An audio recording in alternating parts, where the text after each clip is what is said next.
The Galactic Concord station floated in the darkness of space like a metal flower with 1,000 petals.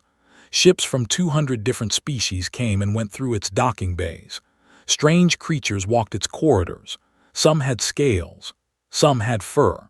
Some had no bodies at all, just floating clouds of light. This was the center of galactic civilization, where the great powers met to talk and trade and argue. Marcus Cole stood at the window of his small quarters and watched a Velkari warship pass by. It was massive, easily 10 times the size of any human vessel. Its hull was black and shiny like the shell of a beetle, and weapons bristled from every surface. The Velkari were an insectoid species, and they built their ships to look like the creatures of their homeworld. Marcus was 53 years old. His hair was gray at the temples and lines marked his face. He wore a simple blue suit with the Earth Coalition symbol on the chest. Nothing fancy, nothing impressive. That was the point. Humanity had joined the Galactic Concord only 15 years ago. In galactic terms, they were bobbies. Most species had been traveling between stars for thousands of years. Some had been doing it for millions.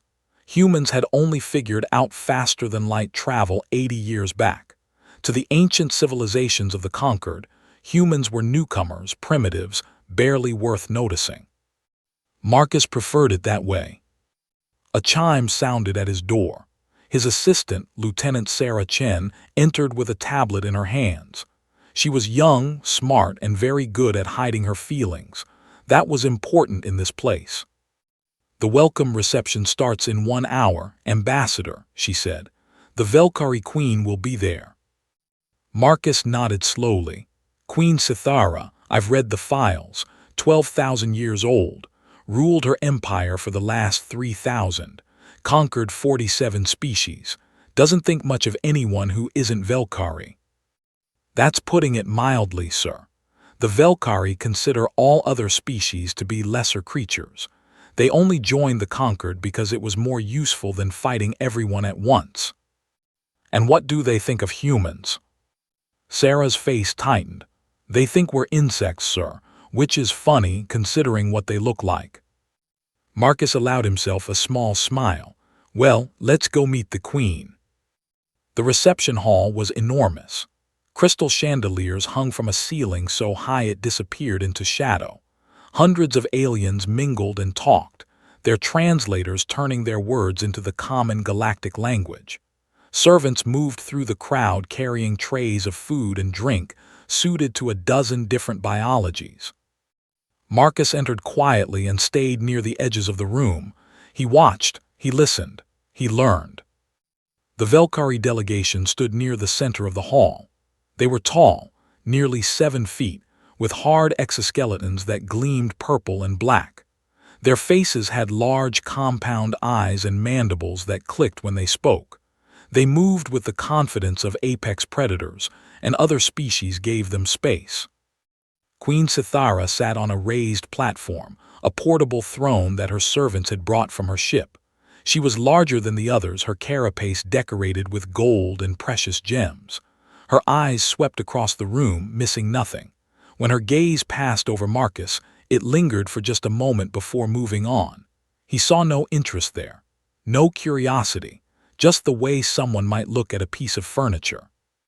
A Velkari noble approached Marcus.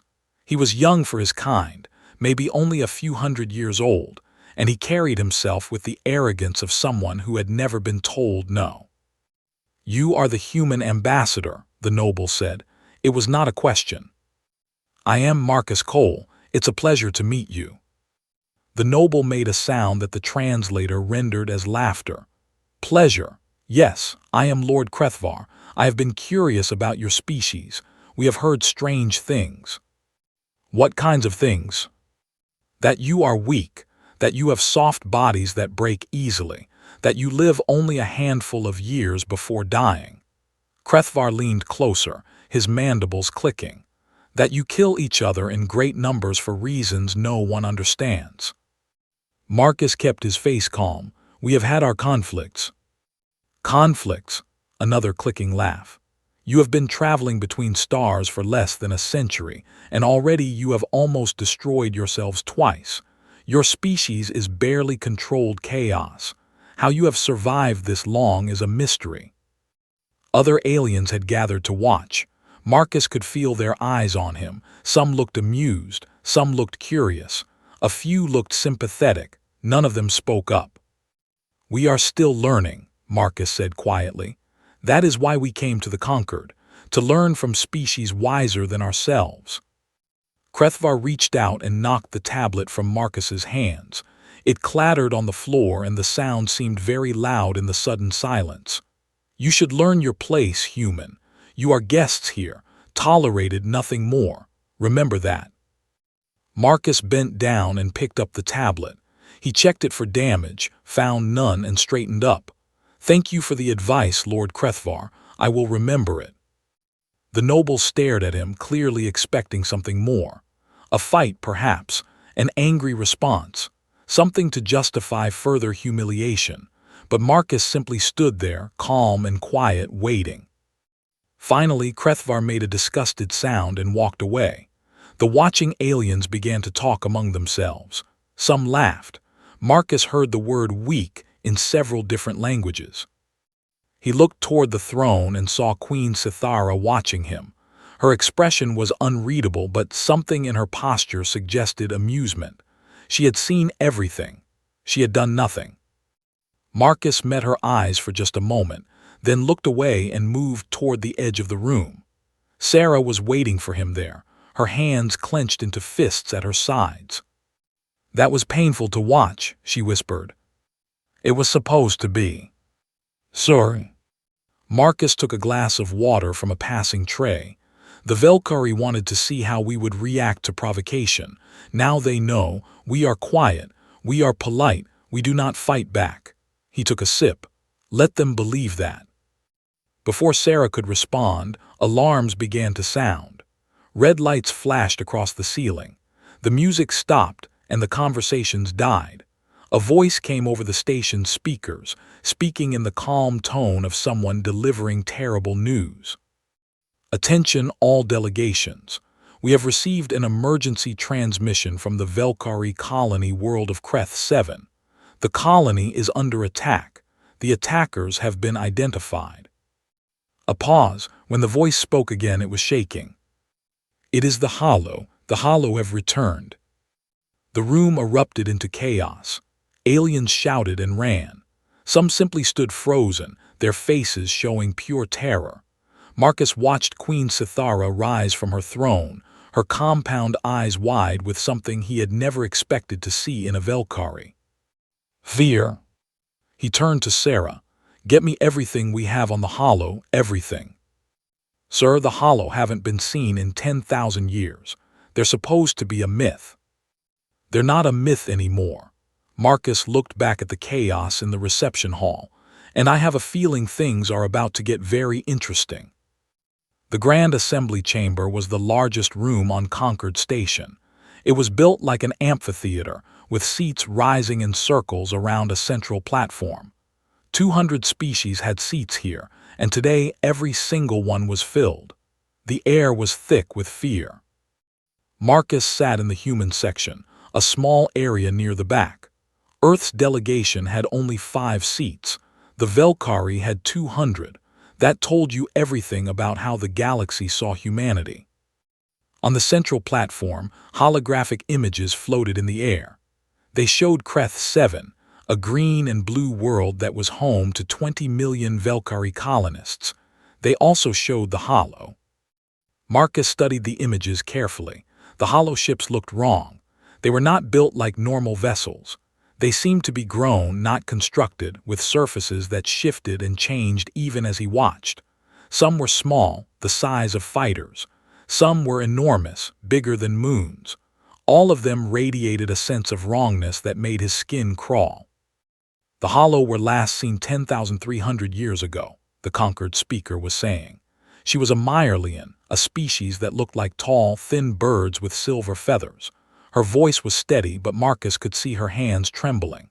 "In that time, they destroyed the 7th Galactic Federation, consuming over 400 inhabited worlds.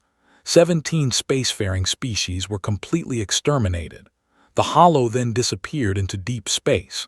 We believed they were gone forever. Apparently we were wrong, someone called out.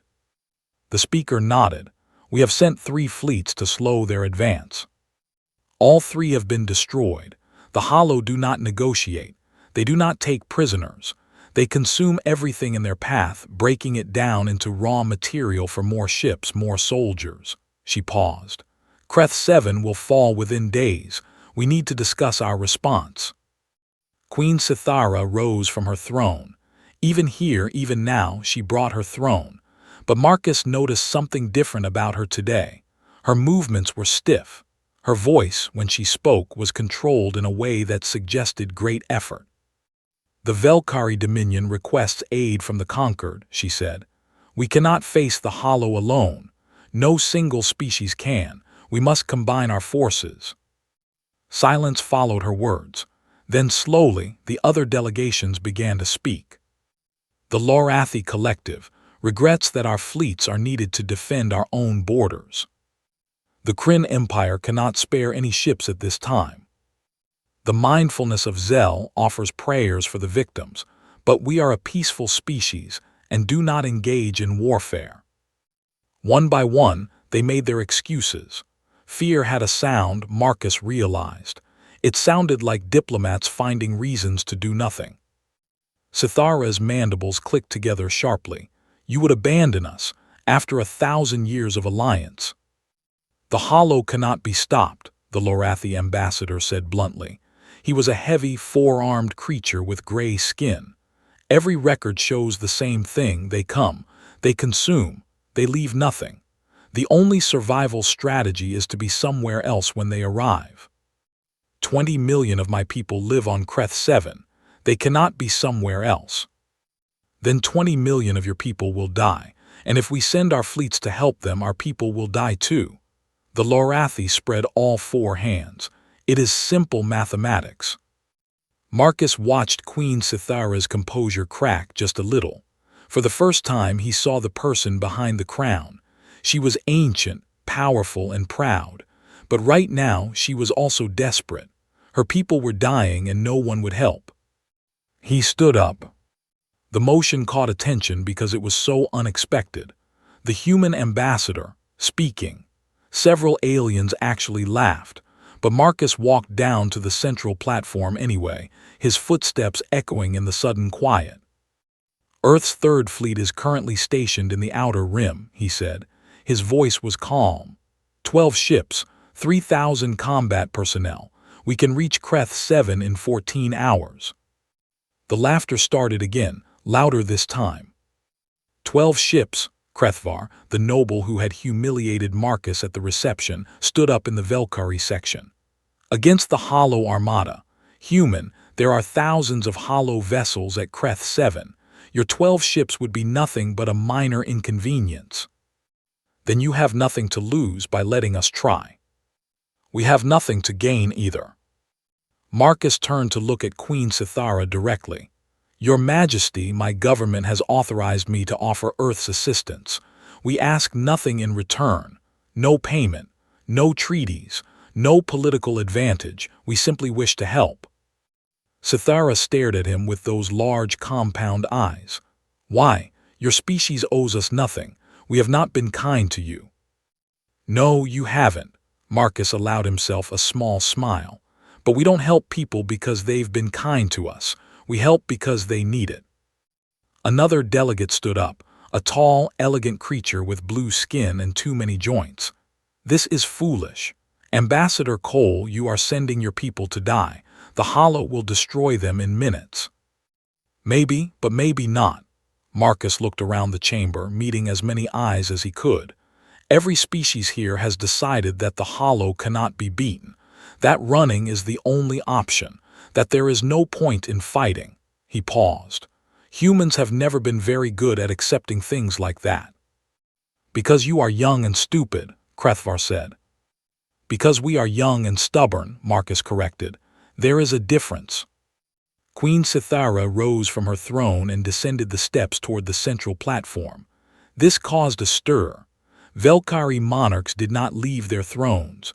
It was not done, but she walked until she stood before Marcus, towering over him, her shadow falling across his face. You truly believe your 12 ships can make a difference? I believe they can try, and sometimes that's enough. For a long moment, Sithara said nothing. Then she made a gesture that the translator could not interpret, something that might have been Velkari laughter or might have been something else entirely. Very well, Ambassador, go to Kreth 7, fight your hopeless battle, her voice hardened. But when you die, do not expect the conquered to remember you. Marcus nodded, we're used to that. He turned and walked out of the chamber. Sarah fell into step beside him as he reached the corridor. Sir, this is suicide. 12 ships against thousands. Probably. Then why are we doing it? Marcus kept walking. Because someone has to, because if we don't, 20 million people die without anyone even trying to save them. He glanced at her. And because the Velkari, the conquered, the entire galaxy thinks they know what humans are capable of. They think we're weak. They think we're primitive. They think we're soft. We are soft, sir, compared to most species. On the outside, maybe. They reached the docking bay where their shuttle waited. Marcus stopped and looked back the way they had come. Send the order to Third Fleet. Tell Admiral Chen to wake them up. Wake them up, sir. She'll know what it means. Marcus stepped onto the shuttle. The galaxy is about to learn something important about humanity, Lieutenant. I just hope we survive long enough to see their faces. The shuttle lifted off, carrying them toward the waiting fleet and the battle that would change everything. The Perseverance hung in orbit above Kreth 7, and Marcus Cole stood on its bridge looking at hell. The planet below was burning. Great clouds of smoke rose from the surface where hollow forces had landed. In space, the enemy fleet spread across the darkness like a swarm of insects, thousands upon thousands of ships that seemed to pulse with terrible life. The Hollow did not build their vessels. They grew them, using the flesh and metal of the worlds they consumed. Admiral Chen, Marcus said quietly, report. Admiral Wei Chen was a small woman with iron-gray hair and eyes that had seen too much death. She had commanded Earth's fleets for 30 years, and she had never lost a battle. But she had also never faced anything like this. The Hollow Armada is larger than intelligence suggested, she said. Approximately 4,000 vessels of various sizes.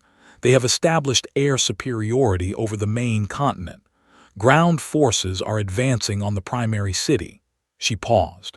18 million civilians are trapped. And our forces? 12 ships, 3,000 personnel. Chen allowed herself a thin smile, ready and waiting. Around the bridge, the crew worked at their stations with calm efficiency. They knew the odds. They had all volunteered anyway. That was the thing about humans that other species never understood. They would walk into certain death if they believed the cause was right. The conquered observation ship is holding position at the edge of the system, Lieutenant Sarah Chen reported. They're recording everything. Good, Marcus turned to the Admiral. Let them see, wake us up. Admiral Chen nodded and pressed a button on her command chair. Her voice rang through every ship in the fleet. All vessels, this is Admiral Chen. Authorization code Prometheus 77. Execute full combat transition. Show them what we really are. For a moment, nothing happened. Then the Perseverance began to change. Panels slid open along the hull, revealing weapon systems that had been hidden beneath innocent-looking plating. The ship's profile shifted as sections reconfigured, transforming from a standard diplomatic cruiser into something far more dangerous. Across the fleet, 11 other ships did the same. On the conquered observation vessel, aliens stared at their screens in shock. The human ships had tripled their weapon count. Their power signatures had increased by factors of 10. Systems were coming online that should not have existed, technologies that humanity had sworn they did not possess. Sir, an officer on the observation ship said, his voice shaking. Those power readings, those are weapons that could crack moons. His commander could only stare. They lied to us. All this time they lied about what they could do. Back on the Perseverance, Marcus watched the transformation with grim satisfaction. Admiral, deploy the ground forces. Aye, sir. All Marine units prepare for drop. In the launch bays, 3,000 human soldiers loaded into drop pods. They wore powered armor that made them stronger, faster, and harder to kill.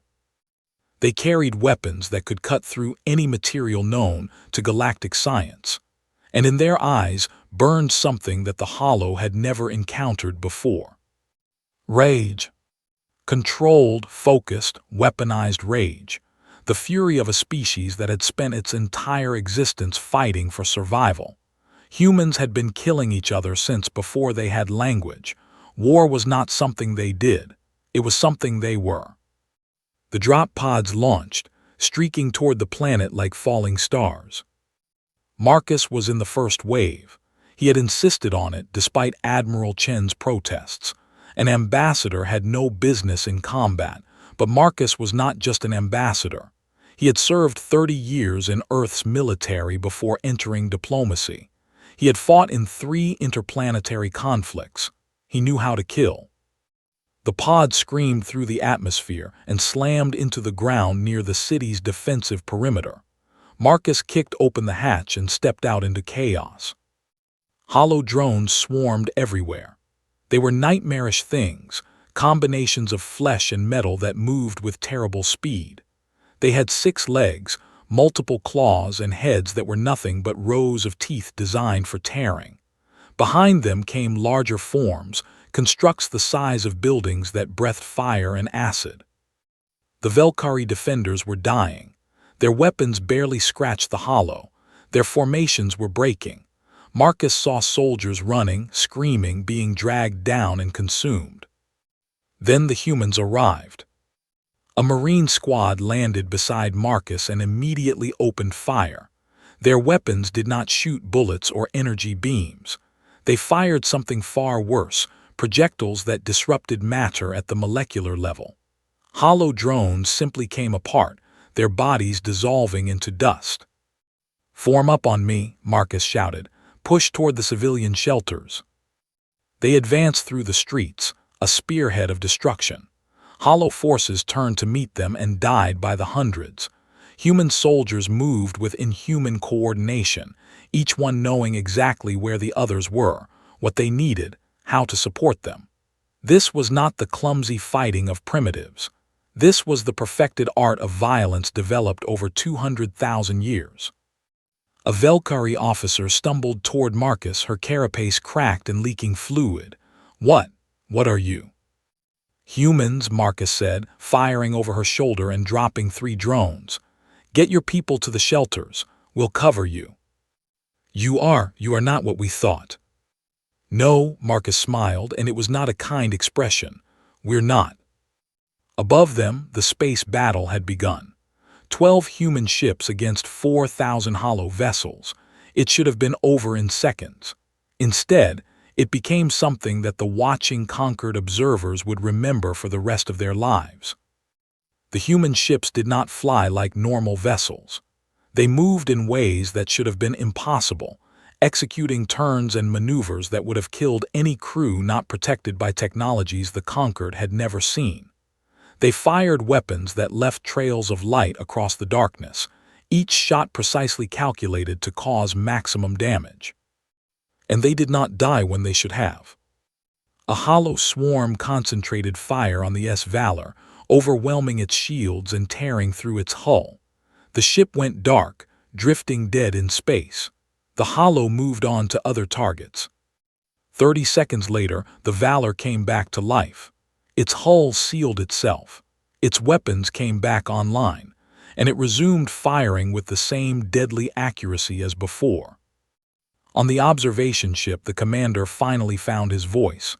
"That's impossible. The crew must be dead. The ship was destroyed." His sensor officer looked up, pale and shaking. "Sir, I'm not reading any life signs on that ship or on 4 others in the fleet." He swallowed hard.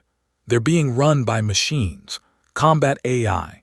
The humans built their ships to keep fighting even when everyone aboard is dead. The commander sat down heavily. What kind of species builds something like that? One that expects to fight until the last breath, the officer whispered, and then keeps fighting anyway. On the surface of Kreth 7, Marcus Cole led his forces deeper into the city. They were taking casualties now, good soldiers dying to save people who had mocked them, dismissed them, treated them as lesser beings. Not one of them hesitated. Not one of them complained. That was what the galaxy never understood about humans. They could hate, they could hold grudges, they could be petty and cruel and selfish. But when innocent lives were at stake, when the cause was right, they would march into hell itself. And heaven help anything that got in their way. A shadow fell across the battlefield. Marcus looked up and felt something cold move through his chest. The Hollow Primus had arrived, descending from orbit like a falling god. It was enormous, a mountain of twisted flesh and metal, and its presence pushed against his mind like a physical weight. He keyed his communication channel. Admiral Chen, I need Prometheus Protocol, full authorization. A pause, then her voice steady as always. Confirmed, Ambassador, Prometheus Protocol engaging. May God forgive us for what we built. Marcus looked at the nightmare descending toward him and tightened his grip on his weapon. I doubt it, Admiral, but let's make it worth the price. Prometheus Protocol was humanity's darkest secret. When humans first ventured into space, they found a universe far more dangerous than they had imagined. Ancient ruins of dead civilizations, evidence of extinction events that had wiped out entire galaxies, whispers of threats so terrible that species had chosen suicide rather than face them. So humanity did what it had always done. It prepared for the worst. Deep in hidden facilities on a dozen worlds, scientists and engineers built weapons that should never have existed. Planet crackers that could shatter continents. Nanoswarms that could eat through any material. Relativistic missiles that carried the force of dying stars. Technologies of last resort, sealed away behind codes and protocols, never to be used unless extinction itself was knocking at the door. The Hollow had knocked. Across the fleet, ships that had been crippled roared back to life with new purpose. Their human crews were dead or dying, but that did not matter. Combat AI took control, cold machine minds that felt no fear and knew no retreat. They guided the vessels with perfect precision, sacrificing themselves in calculated exchanges that cost the Hollow dearly. On the planet below, the Prometheus arsenals opened. Marines who had been fighting with standard weapons suddenly deployed systems that made the Velkari Watchers go silent in horror. Soldiers fired rifles that unmade matter at the atomic level, leaving nothing but empty air where hollow drones had stood. Others released swarms of microscopic machines that burrowed into enemy flesh and dissolved it from within. Still others called down orbital strikes that punched holes through hollow formations, turning hundreds of enemies into craters in seconds. The Hollow, for the first time in 10,000 years, were losing. But they were not defeated, and now their commander had come to deal with this unexpected threat personally. The Primus landed in the central plaza of the city, its impact shaking buildings to their foundations. It was massive, a creature that defied description, part machine and part flesh, and part something older than either. Its body was covered in the absorbed remains of species it had consumed, faces and limbs and organs fused into its form like trophies. And it could think, it could speak, it could reach into minds and crush them with the weight of its ancient consciousness. Marcus Cole stood before it alone. His soldiers had wanted to come with him, but he had ordered them back. This was not a fight that could be won with weapons. The Primus was probing his mind, looking for weakness, preparing to break him the way it had broken countless others throughout its long existence. It spoke directly into his thoughts, its voice like grinding stone. You are the leader, the one who brought these creatures here. "I am," Marcus said out loud. Speaking helped him focus, helped him resist the pressure on his mind. "Your species is unknown to us. You fight well, but you cannot win. Nothing can stand against the hollow." "Then why are you here? If we're so insignificant, why did you come down personally?" The Primus shifted, a movement that somehow conveyed annoyance. "Curiosity. I wish to understand what you are before I consume you." "Then let me show you." Marcus dropped his mental defenses, not in surrender, but in challenge. He opened his mind to the Primus and let it see what humans really were. The Primus dove into his memories, expecting to find the same thing it had found in every other species: fear, despair. The fundamental weakness that made organic life so easy to break. Instead, it found something else entirely. It saw the ice ages, when humans had survived temperatures that should have killed them by wrapping themselves in the skins of dead animals and refusing to die. It saw the plagues that had swept through their populations, killing millions, and the survivors who had simply buried the dead and kept going. It saw the wars, endless wars, conflicts that had lasted generations and spilled oceans of blood. It saw Hiroshima, Nagasaki, cities turned to ash in single moments by weapons humans had built to kill each other. It saw the climate crisis, when humans had nearly destroyed their own world through greed and carelessness, and then had clawed their way back from the brink through sheer stubborn will. It saw 200,000 years of suffering, of loss, of near-extinction events that would have broken any sane species, and it saw that humans were still here, still fighting, still refusing to accept the possibility of defeat. The Primus recoiled. "What are you?" Marcus smiled, and there was nothing friendly in it. "We're survivors. That's all we've ever been. That's all we know how to be."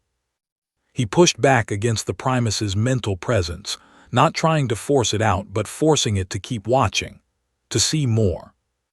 "You think you're frightening? You consume worlds, you've destroyed civilizations, that's impressive." His smile widened. "But we've been destroying ourselves since before we had writing. We invented murder, we invented torture, we invented genocide. Every horror you can imagine, we did it to each other first." The Primus tried to withdraw, but Marcus held on. His human stubbornness turned into a weapon of pure will. "You've spent 10,000 years being the monster that everyone fears, the unstoppable force, the inevitable end." He took a step forward, toward the mountain of flesh and metal that could crush him with a thought. "But we've spent our entire existence staring into the abyss. And you know what? The abyss got tired of looking back. I have consumed thousands of species. I have civilization that lasted millions of years. And how many of them fought you, really fought you? How many of them looked at extinction and said no? How many of them were willing to burn everything, including themselves, just to hurt you?" The Primus was silent. "That's what I thought." Marcus raised his communication device. "Admiral Chen, fire the Prometheus missiles. Target the Primus command frequency." "Sir, those missiles are inside the city. The blast radius." "I know, fire them anyway." A pause, then, "Aye, sir, God be with you." High above, the Perseverance launched 2 missiles. They were small, no larger than a human arm, but they carried enough destructive power to level mountains. They streaked down through the atmosphere, aimed directly at the Primus. The ancient creature tried to move, tried to escape, but Marcus threw himself forward and grabbed onto its form. His hands sank into flesh that burned like acid, but he held on. "You wanted to understand what humans are," he gasped through the pain. "Here's your answer. We're the species that will hold onto you and burn with you if that's what it takes to win." The Primus screamed, a sound that echoed through both physical and mental space. "You are insane." "Probably, but we're effective." The missiles hit. The explosion was blinding, a sphere of destruction that vaporized everything within 100 meters. The Primus shrieked as its physical form was torn apart, as the consciousness that had terrorized the galaxy for 10 millennia was disrupted and scattered. When the light faded, the central plaza was a crater. The Primus was gone, reduced to chunks of dead matter scattered across the ruins, and in the center of the crater, impossibly alive, lay Marcus Cole. His armor had taken the worst of the blast. His body was broken, burned, barely functioning, but he was breathing. His heart was beating, and as the first human medics reached him, he opened his eyes and spoke. Tell the fleet, push them back, all of them, don't stop until they're running." Above the planet, the Hollow Fleet had felt their master die. For the first time in their existence, they knew fear. And when the human ships pressed their attack, the ancient terrors of the galaxy did something they had never done before. They retreated. The Battle of Kreth 7 was over. 18 million Velkari had survived, and the galaxy would never look at humanity the same way again. 1 week had passed since the Battle of Kreth 7. Marcus Cole stood at the entrance to the Grand Assembly Chamber, wearing his formal ambassador's uniform for the first time since his recovery. The medical technology of the Conquered had healed his body faster than human medicine ever could, but the scars remained. Burns covered the left side of his face and neck. His left hand was a prosthetic, the original having been vaporized in the blast. He walked with a slight limp that would never fully heal. He did not mind. Scars were proof that you had survived. Lieutenant Sarah Chen walked beside him. She had fought on the surface too, leading a squad that had held a refugee center against 3 waves of hollow attackers. She had received a medal for valor. She had not slept properly since.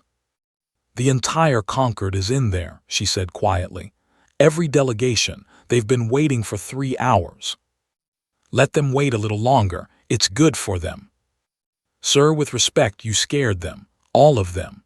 The recordings from the battle have been watched billions of times across the galaxy. Everyone saw what we did, what we're capable of." Marcus paused at the door. "Good. Good, sir. Half the Conquered thinks we're dangerous monsters now. The other half thinks we're insane. Both halves are right." He looked at her, and despite his injuries, there was warmth in his eyes.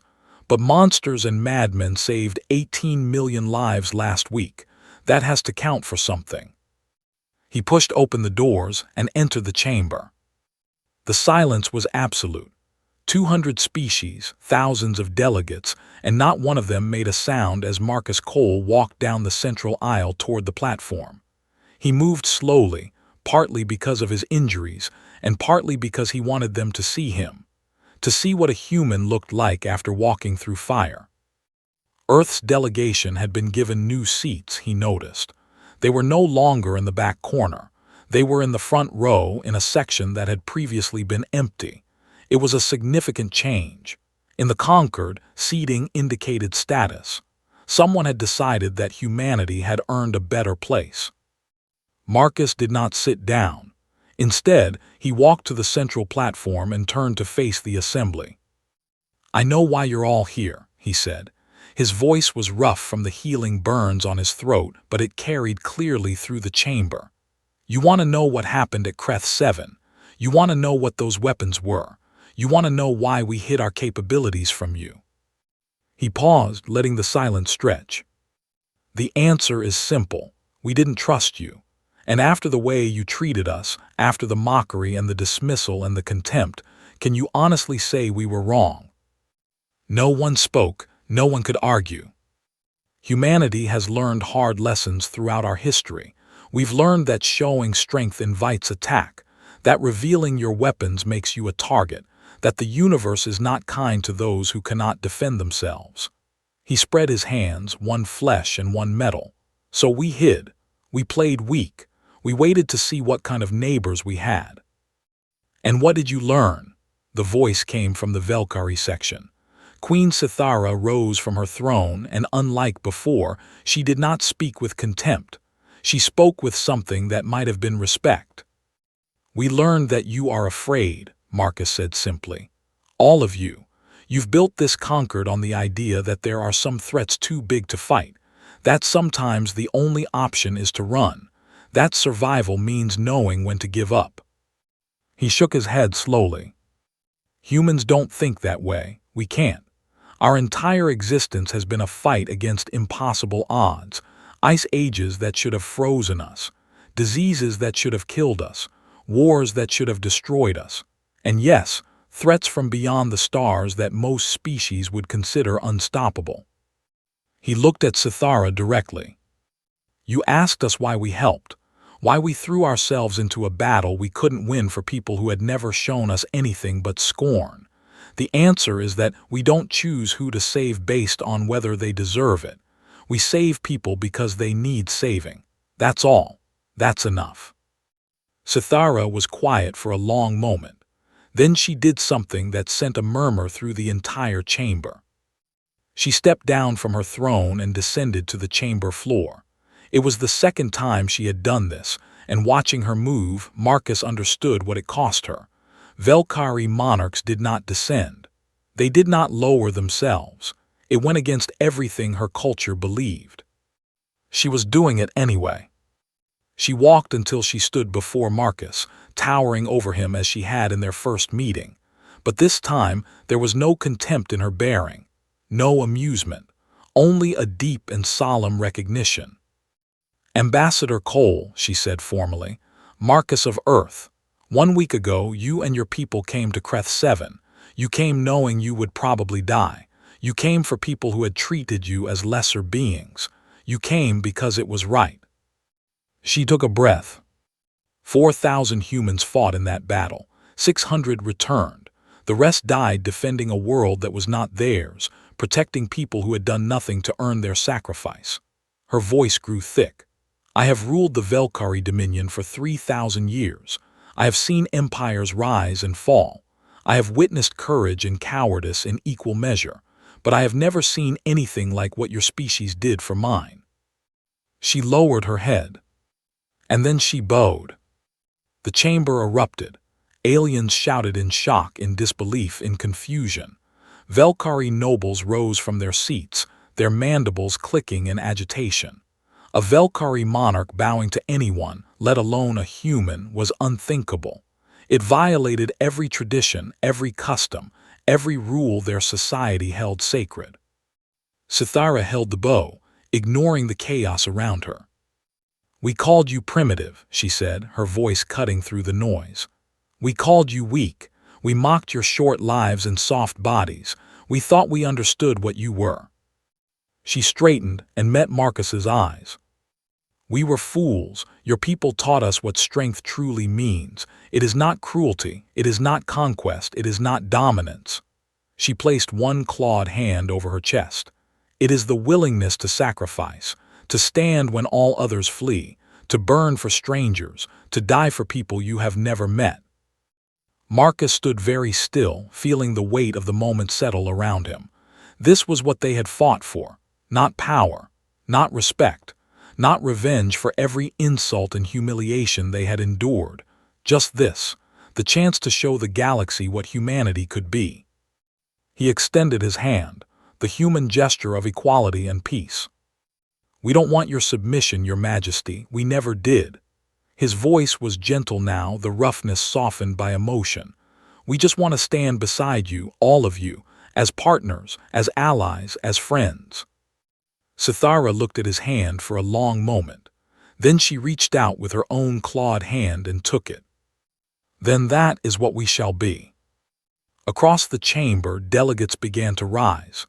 One by one, species that had dismissed humanity, mocked humanity, treated humanity as nothing more than clever animals, stood up from their seats. It was not applause. It was something more profound. It was recognition. The conquered, for the first time in its 1,000-year history, stood united. Marcus looked out at the sea of alien faces, at the galaxy that had finally seen what humans truly were. Not conquerors, not destroyers, not the chaos-spawned monsters that their bloody history might have suggested. Survivors, protectors, the ones who would stand when everyone else ran. He thought of the friends he had lost at Creth 7, The soldiers who had died so far from home, fighting for people who had never given them a reason to care. He hoped they could see this. He hoped they knew it was worth it. "The hollow will return," he said quietly to Sithara, so only she could hear. "This was just the beginning." "I know," she replied, "but now we will face them together."